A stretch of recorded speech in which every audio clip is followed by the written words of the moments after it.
Assalamualaikum warahmatullahi wabarakatuh.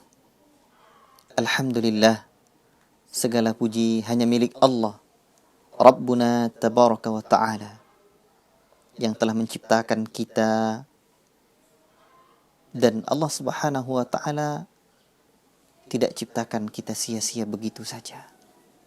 Ada bimbingan yang Allah berikan, ada petunjuk yang Allah ta'ala turunkan kepada Nabi kita Muhammad sallallahu alaihi wasallam agar kita selamat dari dunia hingga akhirat. Inilah Al-Quran, Al-Quranul Karim, kitab yang tidak ada keraguan padanya, kitab yang tidak ada kerancuan, kitab yang tidak ada pertentangan antara satu surat dengan surat yang lain, antara satu ayat dengan ayat yang lain. Inilah kitab yang Allah turunkan untuk kita baca, kita dengar, kita pahami, kita resapi. Allah subhanahu wa ta'ala menyebutkan dalam surat Sad ayat yang ke-29. Kitabun anzalnahu ilaika mubarakun liyadabbaru ayatihi waliyatadhakkara ulul albab. Itulah kitab yang kami turunkan kepadamu, kitab yang dipenuhi dengan keberkahan, agar mereka mentadabburi ayat-ayatnya, merenungi, meresapi ayat-ayat Allah itu. Waliyatadzakkara ulul albab, dan agar orang-orang yang memiliki pikiran cerdas, orang-orang yang memiliki akal, bisa mengambil pelajaran. Allahu Akbar. Inilah fungsi Al-Quran. Inilah Al-Quran yang Allah sebutkan juga. Afala yatadabbaruna Al-Quran. Apakah mereka tidak mentadabburi Al-Quran? Walau kana min indi ghairillah lawajadu fihi ikhtilafan katsira. Kalaulah sekiranya Al-Quran itu datang dari sisi selain Allah, niscaya mereka akan mendapati perselisihan, pertentangan yang banyak dalam Al-Quran. Wallahi Al-Quran, ayat-ayatnya sempurna, surat-suratnya tanpa ada pertentangan antara satu dengan yang lainnya, karena datang dari zat yang maha sempurna. Allahu Akbar. Inilah Al-Quran. Kita sangat membutuhkan untuk merenunginya, untuk mentadabburinya, agar hati kita terbuka, agar iman itu meresap dalam hati kita. Inilah Al-Quran yang Allah turunkan kepada hati Nabi kita, Nabi Muhammad sallallahu alaihi wasallam. Makanya dalam surat Al-Baqarah ayat 97, Allah Subhanahu wa taala menyebutkan, "Qul man kana aduwwan li Jibril fa innahu nazzalahu ala qalbika bi idznillah." Katakan, hai Muhammad, barang siapa yang memusuhi Jibril, ketahuilah sesungguhnya Jibril itu yang telah menurunkan Al-Quran ala qalbika, ke dalam hatimu, dengan izin Allah. Allah tidak sebutkan fa innahu nazzalahu ala sam'ika, karena sesungguhnya Jibril lah yang telah menurunkan Quran ke pendengaranmu. Tidak, hatimu. Ini menunjukkan Al-Quran itu kita butuh resapi dengan hati, sehingga Allah Rabbuna tabaraka wa ta'ala pun menyebutkan celaan terhadap orang-orang kafir yang tidak mentadabburi ucapannya, yang tidak mentadabburi Al-Quran. Afalam yaddabbarul qaul, apakah mereka tidak mentadabburi ucapan kami?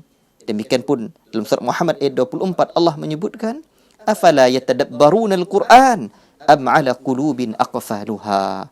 Apakah mereka tidak mentadabburi Al-Quran, ataukah di hati-hati mereka itu ada kunci, ada kunci di hati mereka, sehingga tertutup, sehingga terhijab, sehingga Al-Quran itu tidak meresap ke dalam hati. Dan ingatlah ketika Rasul menyebutkan sifat-sifat orang Khawarij, sifat-sifat orang-orang di akhir zaman yang menyimpang, di mana mereka hanya membaca Al-Quran, tapi Al-Quran itu tidaklah melewati kerongkongan mereka, tidak meresap sampai turun ke dalam hati mereka. La ilaha illallah. Ikhwati fillah, saudara-saudaraku yang kucintai karena Allah. Untuk itulah, dalam program Khabab Hazanah Buku dan Kitab ini, ya, kita yang pertama dan utama, kami mengajak kawan-kawan, handai taulan, kaum muslimin dan kaum muslimat untuk memiliki buku terjemahan Al-Quran. Semisal Al-Quran dan terjemahannya. Ini wakaf dari pelayan dua tanah suci, Raja Abdul Aziz bin Abdullah Ali Saud. Ini tidak diperjualbelikan, tetapi ya kitab yang seperti ini. Atau mungkin ada juga yang diperjualbelikan yang terjemahan ini.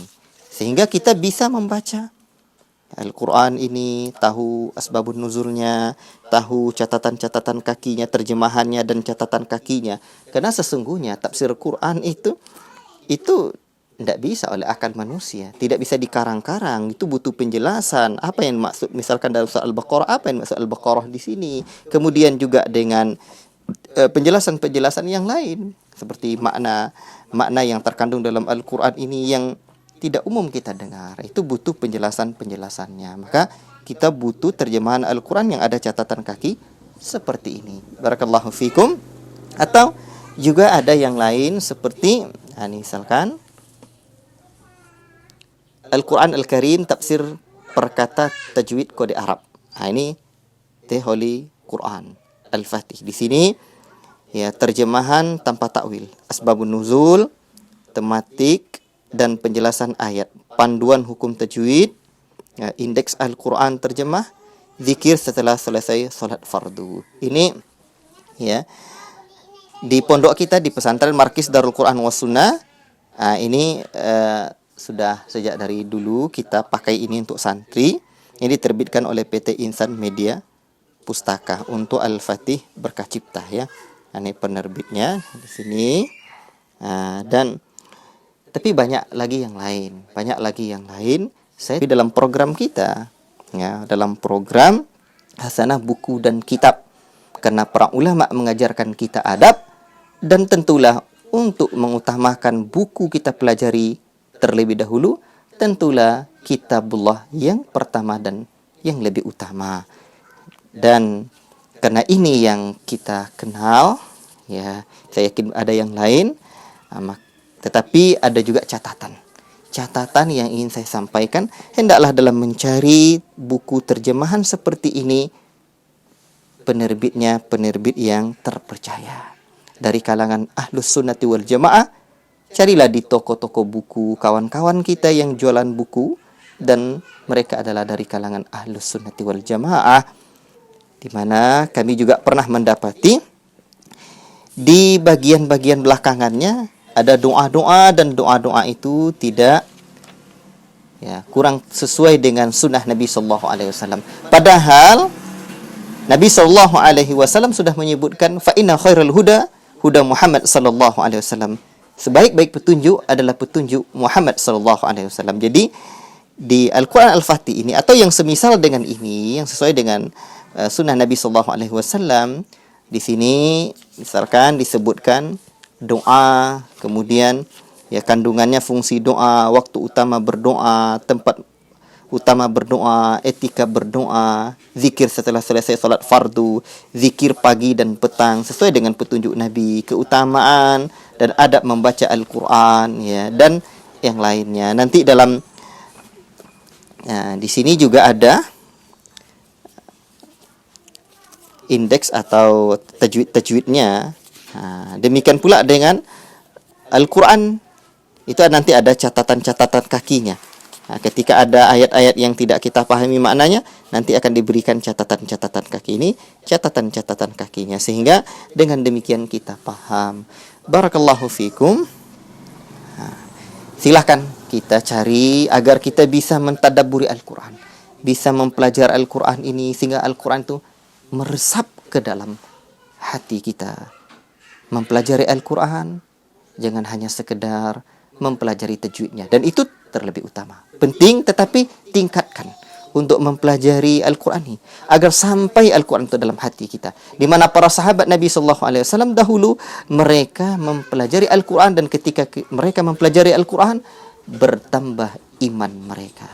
Mari kita belajar Al-Quran, dan semakin kita banyak mempelajari, semakin bertambah iman kita. Wassallallahu wasallam ala nabiyina Muhammad wa ala alihi washabihi ajma'in. Wassalamualaikum warahmatullahi wabarakatuh.